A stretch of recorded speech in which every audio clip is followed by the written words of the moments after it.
nu prea beau lapte de vacă, mă tem ca într-o zi să nu-mi reproșeze vaca că beau lapte. Am teama asta tâmpită că o să ies într-o zi într-o alimentară, am 2 cutii de lapte sub braț și dau pot cu vacă. Auzi? Ce-ai acolo? Tu știai cu el laptele ăla? Și apoi o să înceapă să se vaite, că pe ea nu respectă nimeni, că nimeni nu i-a mulțumit vreodată pentru că laptea dat de nimică, că pe ea nu apreciază nimeni, nici măcar nici de burtă.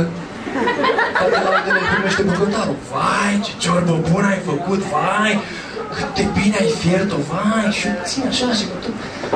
Am teama asta și la un moment să-mi zică, crezi că mie îmi place să fiu mulsă ca proasta? Nu dă și pe mine țețele. Și mă simt și eu penibil când cineva se apucă de tras de țețele mele fără să fiu măcar un pic excitat. Sau îndrăgostită. Și eu așa.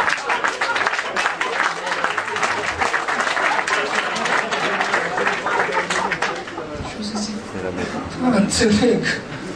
Ai foarte. Ce-ai după ureche? Un bilet spre India. Nu,